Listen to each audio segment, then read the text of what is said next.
Guys, kita mulai ya. Pada pembelajaran kali ini kita akan membahas AI teori tentang materi AS ya, Atomic Absorption Spectrophotometry, atau biasa kita kenal dengan spektrofotometri serapan atom. Ya. Nah, kita mulai. Nah, AS itu adalah atau spektrofotometri serapan atom adalah metode analisis kuantitatif untuk menentukan kadar logam berdasarkan absorbansi cahaya oleh suatu atom. Nah, di sini ada kata-kata interaksinya dengan suatu atom bebas. Beda sama spektrofotometri UV vis, dia interaksi absorbansi cahayanya oleh molekul atau ion. Ya, beda ya. Kalau di AS dia khusus untuk menganalisis atom. Kalau di UV vis dia untuk molekul atau ion. Oke, gitu ya. Nah, di sini AS itu bersifat selektif. Artinya dia hanya menganalisis logam tertentu aja. Kenapa dia dibilang selektif? Karena lampu katodanya di sini kan cahayanya itu berasal dari lampu katoda ya, lampu HCl. Nah, lampu katodanya itu dia ada pembandingnya atau referensi yang analat yang kita analisis. Misal kita mau analisis logam Pb. Nah, di lampu katodanya itu yang kita tembakkan itu di dalam lampu katodanya itu dia mengandung si Pb sebagai pembanding. Sehingga cahaya yang dikeluarkan itu akan cahaya khusus untuk Pb-nya aja. Gitu, paham? Terus dia bersifat sensitif, maksudnya dia memiliki ketelitian yang lebih tinggi. Nah, biasanya kita pakai satuan itu adalah ppm bahkan ppb ya, karena dia memiliki ketelitian yang sangat kecil. Nah, di sini dasarnya itu adalah teori atom Bohr ya. Teori atom Bohr, masih ingat ya? Nah, ini teorinya bisa dibaca aja dulu ya. Nih, aku mau ngejelasin yang ini. Nah, suatu atom ya, inti atom, sama ada elektron kan di sekitarnya ya. Nah, elektron ini dia akan mengelilingi si inti atom pada keadaan dasar ya. Pada keadaan dasar dia tuh mengelilingi inti atom terus. Tapi saat dia diberikan energi dari luar, sehingga dia akan terjadi si atomnya ini akan mengalami penyerapan energi, sehingga elektron yang tadinya di sini dia mengitari atom akan tereksitasi pindah ke kulit yang lebih luar atau pindah ke energi yang lebih tinggi. Nah, tapi proses eksitasi ini kan sebentar. Nah, setelah tereksitasi dia akan kembali ke keadaan dasar atau disebut deeksitasi. Ya, kalau yang kena sinar dia tereksitasi, kalau dia balik lagi ke kondisi awal dia namanya deeksitasi. Gitu ya. Oke. Lanjut, yang berikutnya adalah persamaan Boltzmann. Nah, persamaan Boltzmann ini itu kita menjelaskan tentang perbandingan jumlah atom yang tereksitasi dengan jumlah atom dalam keadaan dasar. Jadi kita untuk menghitung berapa jumlah atom yang tereksitasi. Jadi nggak semua atom itu mengalami eksitasi kalau ditembakkan suatu sinar ya. Ada beberapa atom yang tidak mengalami eksitasi. Nah, jumlah atom yang tereksitasi bisa kita hitung menggunakan persamaan Boltzmann ini. Nah, ya, di sini keterangan bisa dibaca. Nah, di sini ada contoh soalnya yang ada di modul AS ya. Nah, di sini contohnya kita disuruh menghitung perbandingan atom Na dalam keadaan tereksitasi. Ya, tereksitasinya berarti dia elektron terakhirnya dia 3p. Terus terhadap keadaan dasar. Berarti kalau keadaan dasar dia kan 3s ya di elektron terakhirnya. Nah, pada suhu dieksitasinya tuh pada suhu 250 Kelvin. 2500 Kelvin. Maka cara menghitung jumlah atom yang tereksitasinya ada berapa atau perbandingan tereksitasinya ada berapa? Pertama, energi rata-rata Na panjang gelombang Na-nya dalam keadaan tereksitasi itu dari 3s ke 3p kuad. 3p itu dia sebesar 589,3 nanometer. Nah, kita masukin ke rumus EJ yaitu Hc dikali 1 per lambda. Didapatkan EJ-nya itu sebesar ini. Lalu PJ-nya atau yang tereksitasinya itu adalah 6. Ya. Karena orbital P itu ada berapa kamar? Ada 3 kamar dan masing-masing kamar isinya 2 kan, kayak gini nih. Berarti total elektronnya ada 6. Terus PO itu adalah dalam keadaan dasar. Nah, keadaan dasarnya dia di orbital S. S itu kan dia cuma bisa menampung 2 elektron, berarti PO-nya 0. Kita masukin, ternyata dia dapat perbandingannya itu adalah 1,72 kali 10⁴ gitu ya. Oke, lanjut. Nah ini nih, lanjut berikutnya ada persamaan hukum Lambert-Beer. Ya biasa sama ya kayak di UV-Vis. Jadi kalau ada sumber cahaya monokromatis melalui media transparan akan terjadi interaksi di mana absorbansi itu akan sebanding dengan tebal kuvet dan konsentrasi ya, dan permitivitas molar. Nah itu sama banget ya kayak di AS, cuman bedanya di sini medianya itu bukan kuvet, tapi medianya itu adalah api pembakar ya. Jadi ini kan si atomnya tuh kan dia masuk nih ya ke sini nih, atomnya masuk sini. Nah ditembakkan sebelah sinar. Nah tereksitasi kan. Nah dia sinarnya itu dia akan melalui medium si api pembakarnya ini. Baru di sini ada yang ditransmisikan. Gitu. Oke, lanjut berikutnya ada tentang instrumentasi. Nah, instrumentasi di sini kita bagi jadi 3, ada sumber cahaya, sel sampel, dan pengukuran cahaya spesifik. Nah, sumber cahaya akan memancarkan cahaya radiasi dengan panjang gelombang yang spesifik yang dapat diserap spesifik oleh atom untuk mengeksitasi si atomnya.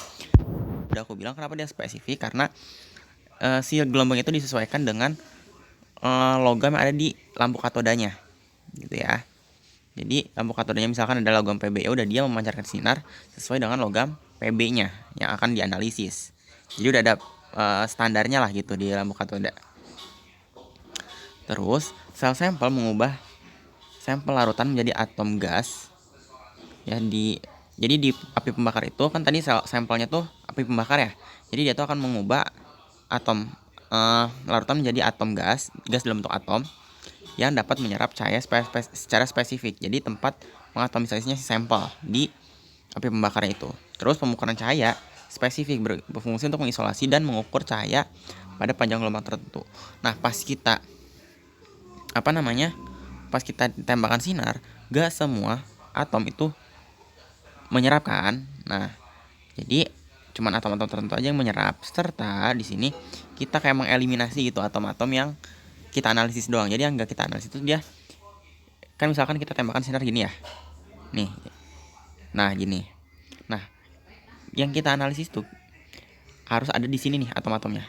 Sedangkan yang tidak kita analisis dia atom-atomnya di sini, bisa di sini, bisa di sini. Maka kalau kalian perhatiin kalau di AS kita harus mengatur yang namanya burner height atau ketinggian api pembakarnya. Jadi jadi si atomnya tuh punya tempat tersendiri gitu di mana dia paling banyak. Nah, diaturlah di situ untuk mengukur secara spesifik dan mendapatkan absorbansi maksimum. Gitu. Oke, di sini ada bagan instrumentasi dari AS ya.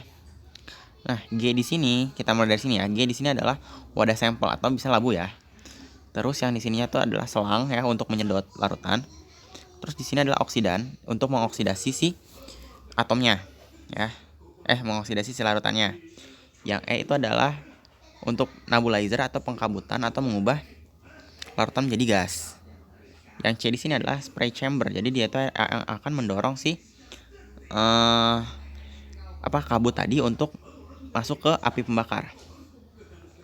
Lalu yang B itu ada di sini nyala pembakar ya atau api pembakar. Nah, di sininya itu adalah si sinarnya. Jadi sinarnya dari sini kan udah jadi atom nih di sini ya. Sinarnya tuh nembak dari sini dan akan diteruskan di sini. Nah, di sini itu adalah monokromator. Nah, kenapa harus ada monokromator? Karena kan ini udah spesifik yang akan tereksitasi cuma satu logam aja. Kenapa masih perlu monokromator? Karena masih butuh monokromator karena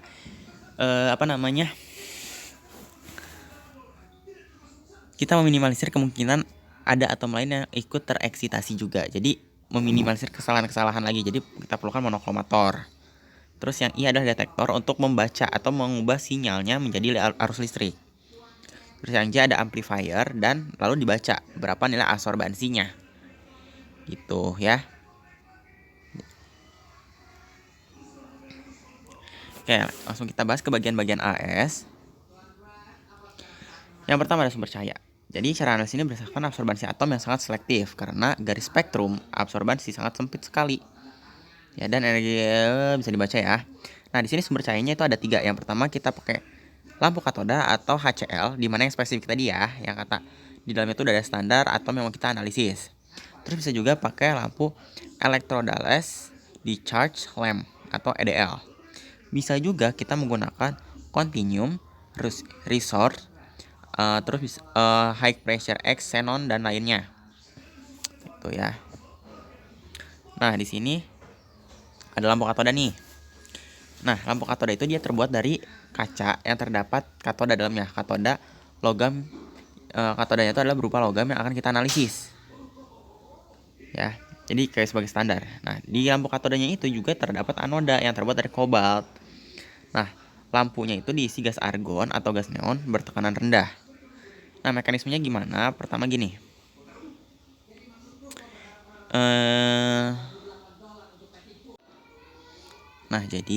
Nah, ini tuh dia adalah katoda. Ya, terus di sini tuh adalah anoda. Nah, kebalik. Ini katoda, ya benar, ini katoda, ini anoda ya. Jadi si elektronnya itu dia mengalir dari katoda ke anoda ke sini ya.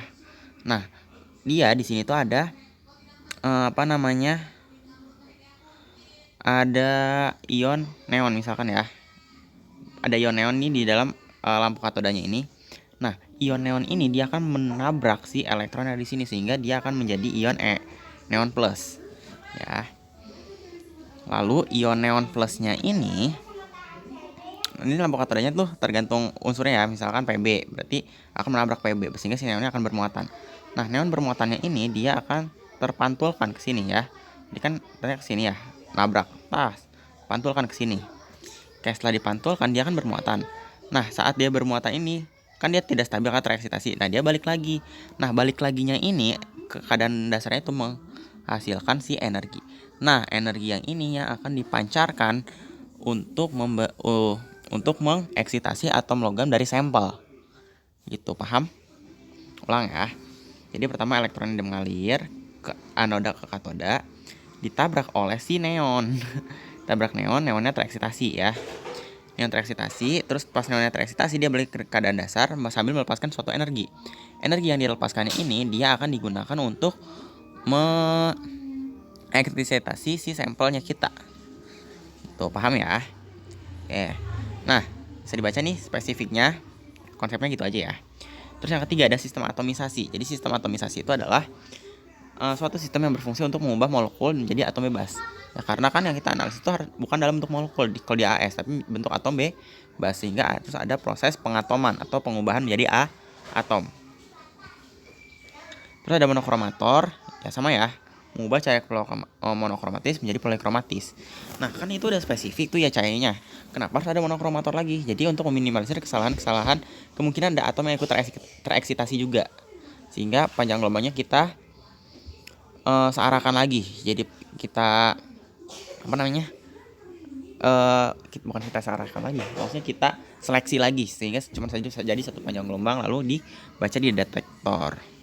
Berikutnya ada slit. Biasa slit yang untuk menyeleksi itu kan, jadi celah sempit yang bisa mengeluarkan satu panjang gelombang yang mau kita analisis saja ya, dan supaya dibaca di detektor. Nah, di sini lanjutan ada detektor yang berfungsi mengubah energi cahaya menjadi energi listrik. Nah, detektor yang banyak digunakan adalah detektor PMT. Kenapa PMT? Karena dia memiliki 9 kali pantulan ya, sehingga dia lebih teliti gitu. Jadi memiliki 9 kali lebih teliti gitu. Terus ada yang namanya amplifier yang berfungsi untuk memperkuat sinyal detektor. Nah, lalu berikutnya ada sistem pembacaan. Ya, sistem pembacaan ini pada awalnya berupa sistem analog yang sudah berubah menjadi sistem digital. Arus listrik yang langsung mengubah nilai bacaannya dari skala persente, kan yang dibaca persente ya, jadi udah otomatis dari persente itu udah dijadiin absorbansi. Jadi yang pas dibaca itu adalah persente doang nih harusnya, cuman sama si sistem pembacaannya langsung diubah jadi absorbansi. Nah, dari hasil pengamatan sesuai dengan persamaan Lambert-Beer ya, dapat dibuat kurva kalibrasi nih dari absorbansi dengan konsentrasi. Kepekatan contoh kemudian dihitung berdasarkan nilai absorbansi contoh dan slope. Sama ya kayak di spektro UV vis. Kita lanjut ke sistem atomisasi. Sistem atomisasinya kita bagi menjadi 3. Yang pertama ada sistem dengan nyala pembakar. Terus ada sistem dengan tanpa nyala pembakar atau dengan tungku grafit. Terakhir ada dengan sistem hidrida. Jadi cara membuat atom di sini tuh dia ada 3 ya kalau di AS. Oke, kita bahas yang paling sering kita gunakan dulu nih, yaitu atomisasi dengan nyala pembakar. Ya. Oh ya, untuk nyala pembakar sama tungku grafit hampir semua logam bisa kecuali yang di pengecualian. Nah, pengecualian itu atom pengecualian itu cuma bisa pakai hidrida. Jadi semua atom tuh bisa kecuali yang hidrida, ya. Oke. Prosesnya, air atau pelarut dijadikan uap dulu sehingga menjadikan garam kering ya, si larutannya itu. Nah, pada temperatur tinggi dari nyala, garam kering itu dia akan diuapkan dan sebagian atau seluruh garam dipecah menjadi atom bebas. Ya, jadi pertama kita keringkan dulu larutannya, udah jadi garam kering, kita pecah menjadi atom-atomnya. Lalu sebagian dari atom-atom bebas itu bersatu menjadi radikal satu sama lain, ya, di dalam satu nyala pembakar. Jadi dia tuh akan berkumpul di satu tempat di nyala pembakar. Nah, makanya tadi tuh aku bilang harus mengatur Bernoulli rate-nya. Terus uap atom logam atau molekul yang mengandung atom logam oleh energi dari nyala yang dieksitasikan, elektron-elektron akan kembali ke keadaan dasar sambil memancarkan energi. Nah, energi yang dipancarkan itu yang akan dibaca sebagai persen T. Nah, dari persen T ini sama detektor diubah menjadi ABS, ya, jadi absorbansi. Nah, reaksinya gini nih. Jadi supaya lebih jelas lihat reaksinya aja deh. Nah, pertama kan ada larutan. Larutannya kita ubah menjadi kabut ya, di nebulizer dikabutkan. Oke. Udah jadi kabut, kita kasih panas. Di sini panasnya itu adalah panas gas asetilen ya, panas dari pembakar asetilen menjadi padatan garam pembakar. Terus dari padatan ini kita bakar lagi ya, masih kita bakar menjadi gas molekul. Ya, dari gas molekul. Terus dari gas molekul ini kita kasih dia energi sehingga dia akan terpisah. Ya. Dikasih delta Hv ya. Energi Hv ini sehingga dia akan terpisah tuh antara atom-atom bebasnya dan berkumpul di satu titik di nyala pembakarnya. Terus kita kasih energi dari lampu katoda sehingga dia tereksitasi. Nah, ini akan kita baca. Nah, untuk yang di sini apa nih? Ini adalah gangguan AS. Nanti kita bahas di bab-bab mendekati terakhir ya. Ini adalah gangguan AS ya. Ada gangguan eksitasi atom yang lain, ada gangguan ionisasi ya, nanti kita bahas. Nah, di sini dalam pengatoman nyala itu metal oksida adalah logam senyawa yang umumnya dijumpai pada nyala pembakar yang digunakan nih ya. Nah, unsur-unsur seperti NaCl, La, GZN dalam nyala praktis hanya dalam bentuk atom. Ya, jadi dalam nyala biasa aja dia udah jadi atom. Nah, makanya ini yang menyebabkan gangguan di AS biasanya. Nah, logam alkali praktis tidak membentuk oksida. Sedangkan logam alkali tanah mudah membentuk oksida kecuali bila menggunakan nyala dari Fullrich. Logam-logam tertentu seperti LAA, LTI membentuk oksida yang stabil sehingga konsentrasi atom bebas menjadi sangat kecil kecuali bila digunakan nyala panas dari apa nih? Dari asetilen nitrogen monoksida yang Fullrich. Tuh. Nah, di sini tuh ada beberapa bahan bakar dan oksidan yang digunakan dan suhunya dalam nyala pembakar ya.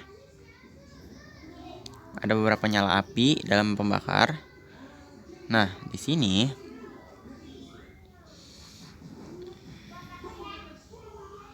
kita lanjut ke ada kelemahannya dulu nih. Kelemahannya bisa dibaca aja nih ya. Oke, lanjut ke sistem atomisasi dengan tungku grafit.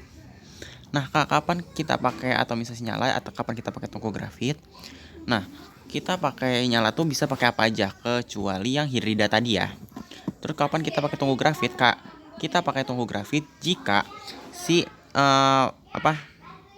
ppm-nya itu dia lebih kecil daripada limit deteksi. Jadi kepekaan alatnya tuh kurang, sehingga kita nggak bisa pakai sistem nyala pembakar. Kita pakai tunggu grafit, dimana tunggu grafit ini kita nggak pakai nyala, melainkan pakai listrik, ya. Nah, tahapannya untuk si atomisasi tunggu grafit ini, yang pertama ada pengeringan, pirolisis, atomisasi, dan pembersihan. Nah, prosesnya ini bisa dibaca aja nih ya. Udah, lanjut ke atomisasi hidrida. Nah, tadi kan semua logam tuh bisa ya pakai penyala pembakar atau tungku grafit. Nah, yang cuman bisa pakai hidrida tuh cuman logam-logam ini nih. Logam-logam ini doang nih yang cuman bisa pakai tunggu atomisasi hidrida. AS, SB, BI, GE, SE, TE, HG, SN. Kenapa di sini cuman bisa pakai atomisasi hidrida? Karena dia bersifat mudah menguap. Coba kalau kita bayangin kita pakai energi listrik atau kita pakai panas. Dia suhu biasa aja dia udah menguap, gimana kalau gimana kalau dia pakai nyala gitu, hilang nanti yang analatnya kita analisis. Makanya di sini kita buat dia menjadi hidrida supaya dia tidak mudah menguap. Ya. Nah, biasanya di sini pembuatan hidridanya tuh menggunakan natrium tetraborohidrat hidrida dalam suasana asam HCl. Ya. Nah, hidrida ini diuapkan dalam larutannya dalam berupa gas. Dalam berupa gas inert, biasanya gas argon ya, dan membawa ke tabung kuarsa panas dan akan segera memecah bentuk atom bebas. Nah, jadi gimana caranya supaya dia tuh nggak hilang dulu tapi udah kita jadiin atom bebas? Pakai atomisasi hidrida ini. Itu ya. Nah, di sini ada reaksinya. Jadi reaksinya pertama kita buat dulu si H-nasennya dari hidridanya, dari natrium borohidrida ya, dalam suasana asam HCl menghasilkan asam borat dan H-nasen. Nah, H-nasen ini dia dipakai untuk membuat hidrida dari si AS. Misal kita pakai AS ya, membentuk AS H3 plus 8H+. Nah, AS H3 ini itu akan tereksitasi, baru dieksitasi membentuk AS ya, dan H2. Nah, di sini AS-nya langsung bisa kita eksitasi biasa.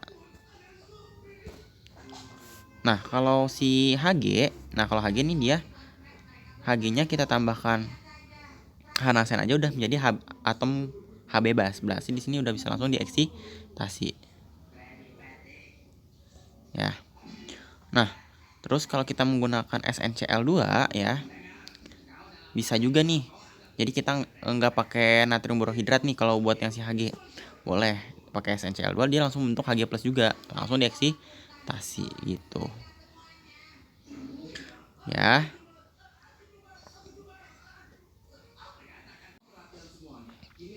Oke, kita langsung lanjut ke perhitungan analisis AS. Yang pertama kita menghitung konsentrasi ya. Nah, untuk di AS ini dia sampelnya bisa berupa padatan atau bisa berupa cairan. Nah, kalau sampelnya udah dalam bentuk cairan, berarti langsung dipipet kan. Maka rumus ppm-nya dalam miligram per liter. Rumusnya udah sama kayak biasa ya, absorbansi dikurangi intercept per slope kali Fp. Sedangkan preparasi jika dia bentuknya padatan atau dengan cara ditimbang, maka ppm-nya dalam bentuk miligram per kilogram. Jadi ppm dari miligram per liter ini kita kali dengan dikali dengan ya, jadi ulang ya. Jadi kalau miligram per kilogram, ppm cairannya kita kali dengan mili dibagi dengan gramnya. Tuh, oke. Nah, contoh nih. Di sini kita punya ini larutnya apa nih? Oh, sampelnya cair nih ya. Ya. Kita dipipet 10 mili sirup, kemudian destruksi dengan 25 mili H3. Lalu hasil destruksi masukin ke labu 100, lalu diukur. Nah, ini datanya. Oke, dari data ini kita cari dulu nih, kayak biasa intercept, slope, regresi. Regresi untuk menentukan dia linear atau tidak. Habis itu kita buat bagannya. Nah, dari sampel ini katanya dipipet 10 mili. Oke, pipet 10 mili. Ya. Pipet 10 mili. Destruksi, lalu masukin labu 10, labu 100. Ada FP tidak di sini? Ada ya. Di pipet 10 masukin labu 100. Berarti FP-nya, faktor pengecernya adalah 100/10. Dipipet 10, masukin labu 100. Berarti 10 kali. Gitu, oke. FP-nya udah dapat 10, terus intercept udah dapat, slope udah dapat, masukin ke rumus ppm. Absorbansi kurang intercept per slope kali FP. Dapat ppm-nya itu adalah 69,38 mg per liter. Itu untuk sampel cair, sama kayak di UV Vis ya. Gimana kalau dia sampelnya padatan? Ayo. Kalau dia sampelnya padatan, misal kita punya 5 gram sampel ikan kering didestruksi, kemudian masukin ke dalam labu 50.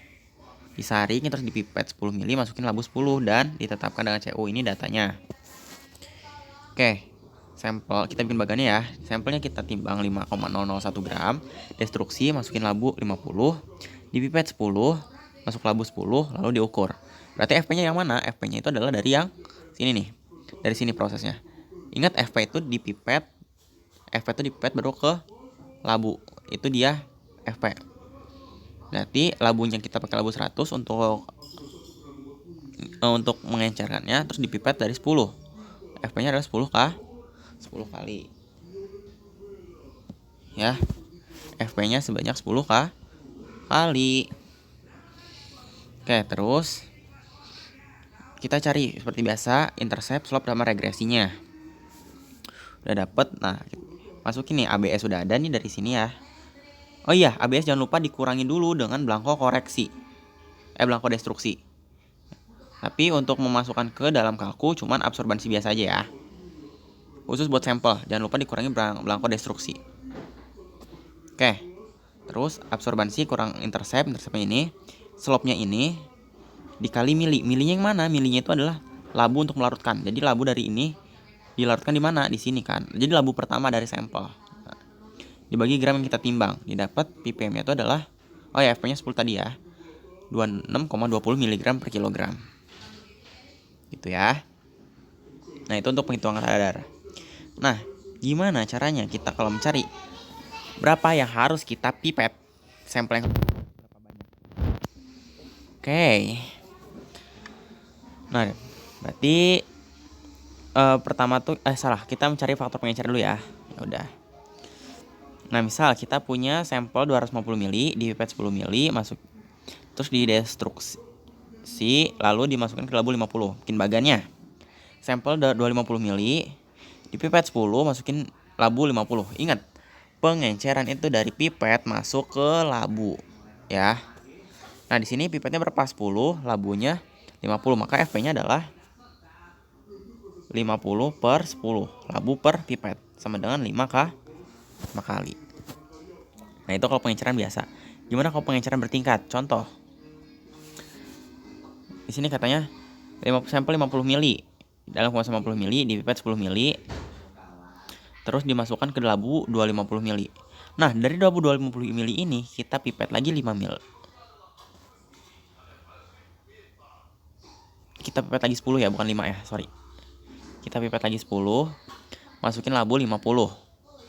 Lalu diukur.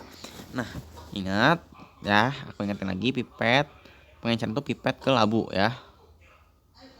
Berarti dari pipet ke labu ada berapa kali? Pipet ke labu ini ke sini, pipet ke labu, terus sama lagi ini ke sini.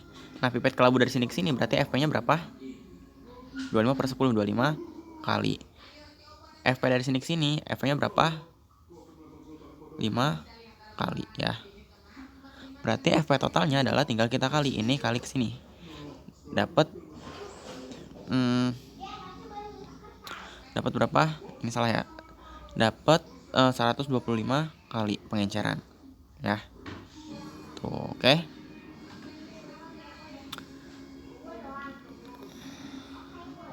Sekarang kita coba menghitung jumlah sampel yang harus kita pipet. Ya. Nah, misal sebenarnya tuh dalam suatu produk kan udah pasti ya. Persentase si analatnya itu ada berapa? Itu udah ada di standarnya. Oke. Nah, di sini katanya narasinya diperkirakan jumlah cemaran logam suatu minuman sebesar 200 ppm dengan interval deretnya segini, ya. Jumlah sampel harus dipipet berapa? Oke, sampel punya kadar sekitar 200 ppm, intervalnya 0 sampai 50. Nah, kita harus bikin si ininya tuh sampelnya masuk ke dalam range deret. Ini deretnya terlalu kecil kan, sehingga kalau terlalu kecil baru kita encerkan. Tapi saya encerkannya sebanyak berapa kali? Nah, target kita masuk ke deret tengah 0 sampai 50 ppm. Berarti deret tengahnya berapa? 25 ppm. Nah, gimana caranya kita sampelnya masuk ke 25 ppm jadi 20 ppm, berarti harus ada pengenceran. Maka faktor pengenceran yang harus kita butuhkan caranya perkiraan sampel per deret tengah dapat 8 kali pengenceran. Nah, gimana caranya supaya ini jadi 5 kali pengenceran? Nah, jadi ini di mix and match aja, disesuaikan dengan pipet, dengan ukuran pipet dan ukuran labu, ya. Nah, contoh di sini aku pilih kita pakai 5, masukin kan tadi pengennya jadi 8 kali ya. Contohnya di sini aku pakai pipet 5, masukin labu 10. Berarti pengenceran berapa? 4 kali. Terus di pipet lagi 5, masukin labu 50. Berarti pengencerannya 2 kali. Berarti total pengenceran berapa? 8 kali pengenceran. Gitu. Udah gitu doang. Oke, kita buktikan benar atau salah. Coba kita masukkan ke rumus ppm. Ya. Berarti absorbansi kurang intercept per slope. Nah, di sini absorbansinya tuh udah pasti absorbansi setelah pengenceran, ya enggak? Yang kira-kira tuh dia dapat 25 ppm. Ya kan?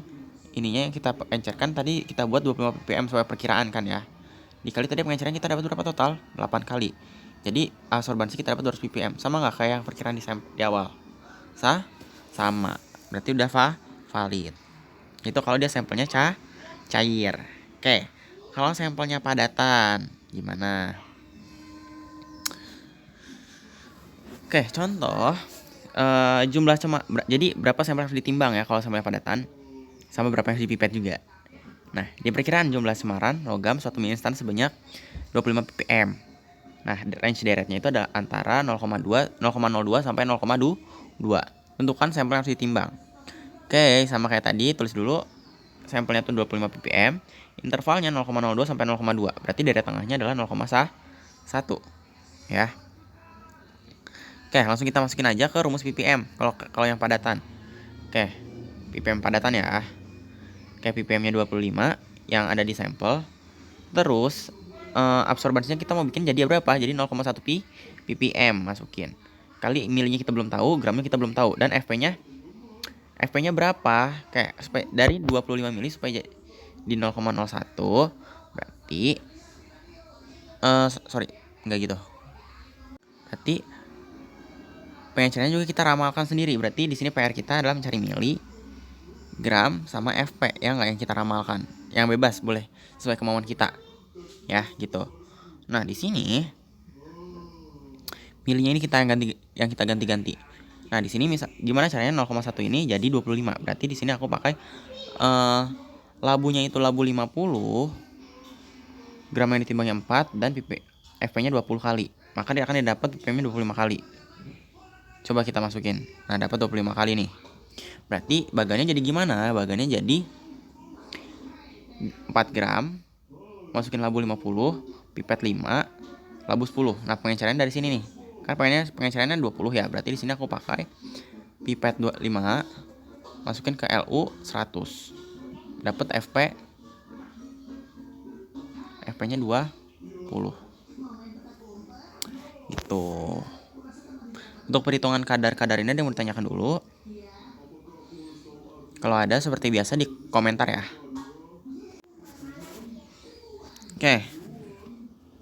Lanjut kita menghitung LOD dan LOQ. Serta gimana cara melaporkan gimana kalau LOD-nya lebih besar, gimana kalau LOQ-nya lebih kecil gitu. Oke, kita kenalan dulu.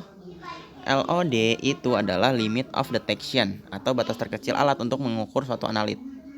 Kalau LOQ atau limit quantity adalah jumlah analit terkecil yang dapat diukur secara akurat.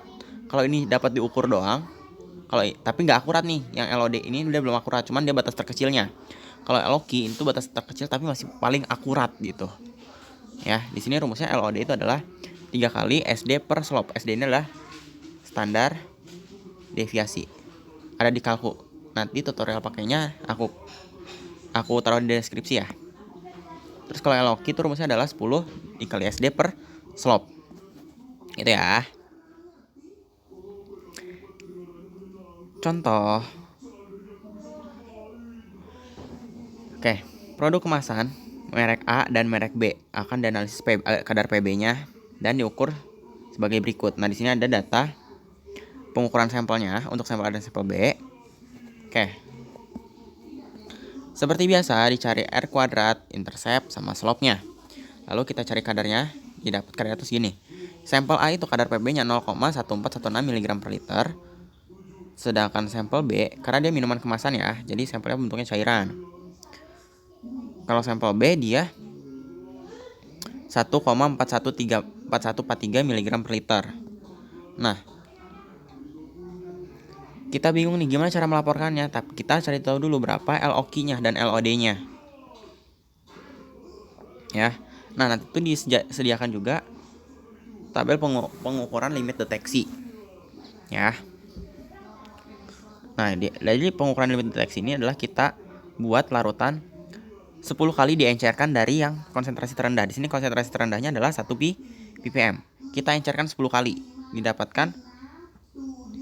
Didapatkan dari yang awalnya tuh 0,0056, encerkan 10 kali, kita dapat absorbansinya adalah 0,0009 ya. Oke. Kita cari SD-nya di kalku. Dapat segini. Baru kita hitung LOD dan LOQ-nya. Dapat LOD-nya 0,0494, LOQ-nya 0,1648. Kita bandingkan dengan ppm yang kita analisis tadi.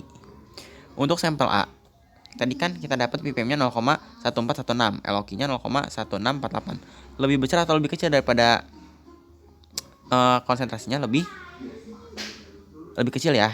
Jadi ppm-nya lebih kecil daripada LOQ. Nah, berarti dia lebih kecil dari ketelitian yang ada di alatnya. Berarti kita nggak tahu nih yang ini tuh beneran segini atau enggak. Kan tadi dia telitinya segini nih, paling kecil telitinya segini. Sedangkan kita dapat segini. Ini yakin udah segini? Kan enggak. Maka kita laporkan dia lebih kecil dari LOQ. Jadi nggak boleh menyantumkan harga yang di sini. Nah, kalau yang B, dia kan lebih besar daripada LOQ. Berarti bisa kita tuliskan hasil datanya. Gitu. Paham? Ada yang mau ditanyakan dulu? Gak ada ya. Kalau gak ada, kita lanjut ke materi destruksi. Nah, jadi kalau AS itu wajib ada destruksi karena dia gak boleh ada senyawa organik. Kalau ada senyawa organik nanti akan menimbulkan jelaga di nebulizernya. Kalau ada jelaga, nanti pipanya mampet. Ya. Pipa kapilernya dia mampet, akan menyumbat. Oke, di sini destruksi syarat. Ingat persyaratan di AS dia harus bentuk larutan homogen pada konsentrasi deretnya. Terus zat padat terlalu lebih kecil dari kisaran 5%. Ya, terus secara kimia dapat diuraikan dalam nyala api, atau kalau nggak bisa pakai nyala api pakai hidrida tadi yang atomisasi tadi ya. Terus jumlah minimum larutan sekitar 1 mili untuk 1 kali pembacaan. Ya, karena dia akan menyedot. Nah, biasanya kan kita pakai labu 50 ya. Jadi masih banyak sisa tuh. Terus apa yang terjadi kalau kita nggak melakukan destruksi? Maka akan terjadi gangguan latar belakang, gangguan transportasi yang tadi aku bilang pipa kapilernya mampet karena banyak senyawa-senyawa organiknya, dan pengukuran tidak valid, serta akan merusak AAS. Nah, ini yang fatal nih, merusak AAS. Nah, metode destruksi kita mengacu pada standar-standar nasional dan internasional kayak AOAC, ASTM, JIS, dan SNI. Nah, destruksi itu kalau secara definisi itu apa? Destruksi itu adalah perlakuan pemecahan senyawa menjadi unsur-unsur yang dapat dianalisis, atau gampangnya kita merubah menjadi organik menjadi anorganik. Ya. Jadi merubah jadi organik dari organik menjadi logam anorganik. Sehingga nanti gak akan mengganggu si eksitasi dari logam yang kita analisis. Gitu. Nah, destruksi itu dia ada dua ya, ada destruksi basah, ada destruksi kering. Nah, di sini ada perbedaannya, bisa dibaca sendiri aja ya, gampang kok.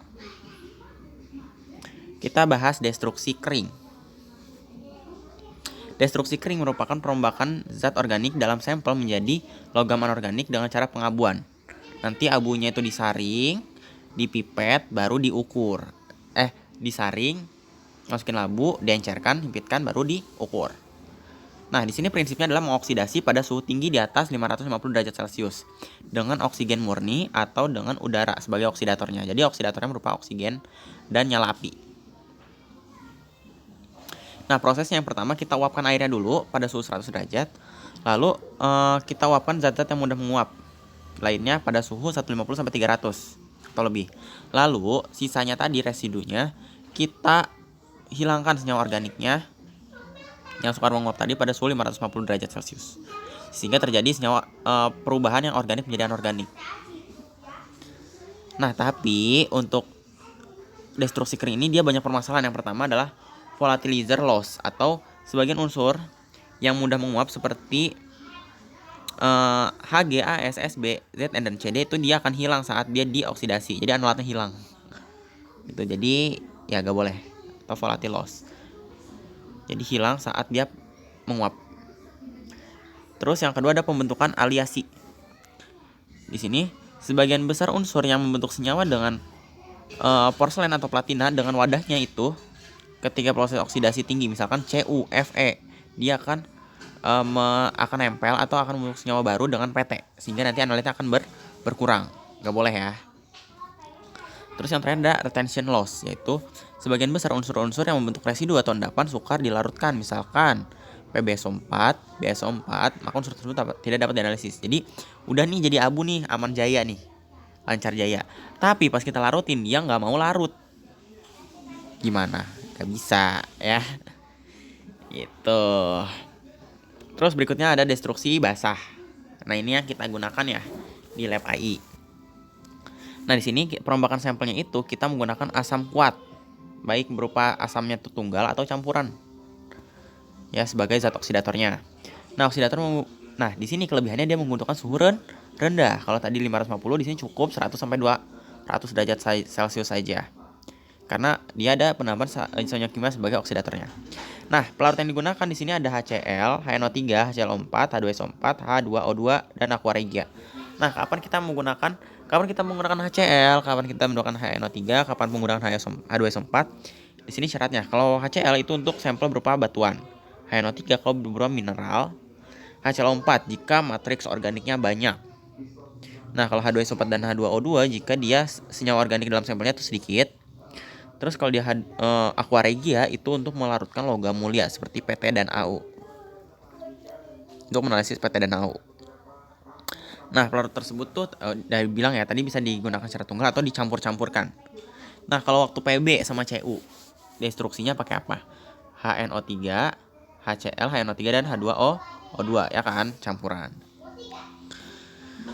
Oke, kesempurnaan destruksi ditandai dengan diperolehnya larutan jernih pada hasil destruksi. Berarti senyawa organik udah gak ada. Nah, senyawa-senyawa garam yang terbentuk setelah destruksi merupakan senyawa garam yang stabil dan disimpan dalam beberapa hari. Dapat disimpan dalam beberapa hari karena dia stabil. Nah, faktor-faktor yang mempengaruhi destruksi yang pertama ada jenis contoh, pelarut, konsentrasi pelarut, ukuran butiran padatan, suhu, dan pengadukan yang akan mempengaruhi seberapa lama proses destruksinya. Kadang kalau sampel organiknya banyak, biasanya destruksinya bisa sampai 5 hari. Jadi semakin banyak yang harus diubah, semakin lama. Lanjut. Nah, keuntungan destruksi basah ini baca aja ya. Oke.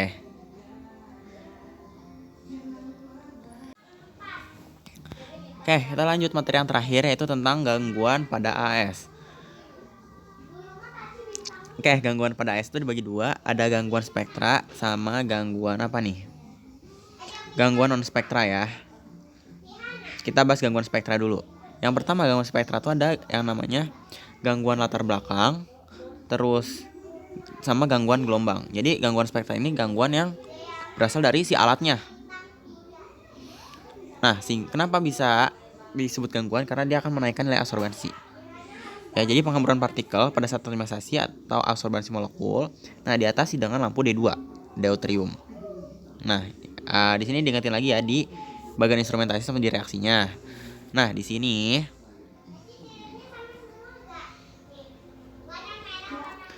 jadi background correction of lampu D2 ya, bisa dibaca aja di sini. Ya.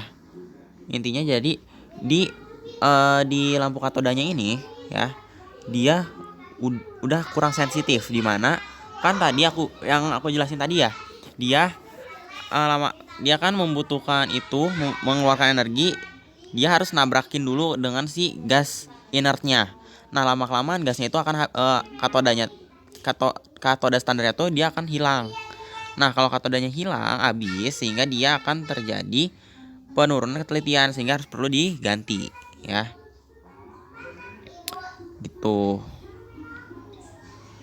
Atau kita bisa menggunakan, kalau mengantisipasinya tuh dengan menggunakan background correction dari lampu D2. Jadi ada standarnya gitu. Yang kedua, ada gangguan panjang gelombang. Jadi adanya panjang gelombang dari unsur lain sangat dekat dengan analitnya. Contoh, CD dengan AS. Dekat kan? CD dia 288,802, AS 288,812. Terus MG dengan FE, ZN dengan FE. Nah, gangguan tersebut sulit dihilangkan. Nah, cara mengatasinya dengan melakukan pengukuran pada panjang gelombang lainnya. Walaupun biasanya akan memberikan hasil yang kurang sensitif. Tapi daripada kesalahannya lebih banyak sama-sama tidak sensitif sih. Gitu. Jadi misalkan kita naikkan nih yang di sini supaya kita terendahkan supaya deket banget sama si panjang gelombang si AS gitu. Oke, berikutnya adalah gangguan non spektra. Jadi gangguan bukan dari si instrumentasinya tapi dari yang lainnya. Yang pertama ada gangguan fisika ya, gangguan fisika antara lain tegangan permukaan, kekentalan, dan berat jenis. Nah, bisa mempengaruhi pipa kapiler yang biasa menyedot atau saat pembentukan aerosol dan pengaliran dalam nyala. Serta perbedaan senyawa anorganik dan organik. Jadi kalau sampelnya dia tidak anorganik semua, berarti dia akan menyebabkan gangguan transportasi tadi yang aku bilang, jadi mampet tuh pipa kapilernya. Yang kedua yaitu adalah gangguan ionisasi. Adanya atom dari unsur yang mudah terionisasi pada suhu flame. Biasanya itu adalah atom Na. Jadi dia tuh ikut-ikut tereksitasi gitu. Jadi sehingga akan menambah absorbansi. Terus elektron dari Na ini akan menggeser kesetimbangan ke arah kiri. Dengan demikian jumlah atom yang terbentuk seolah lebih banyak, sehingga menyebabkan absorbansi menjadi lebih besar dari saling positif itu ya. Dan untuk menanggulanginya digunakan larutan buffer radiasi seperti CSCl dan SRCl2. Terus yang ketiga yaitu adalah gangguan emisi. Gangguan emisi itu adalah jadi atom bebas dapat mengeksitasi lebih bila menyerap sejumlah energi baik cahaya maupun energi panas. Sehingga pada saat kembali ke keadaan dasar ya akan melepaskan cahaya emisi sih, karena panjang gelombang emisinya sama, sehingga tidak bisa dihilangkan oleh monokromator. Nah, ditanggulanginya dengan dua cara nih, ada dengan modulus elektronik dan dengan modulasi mekanik gitu.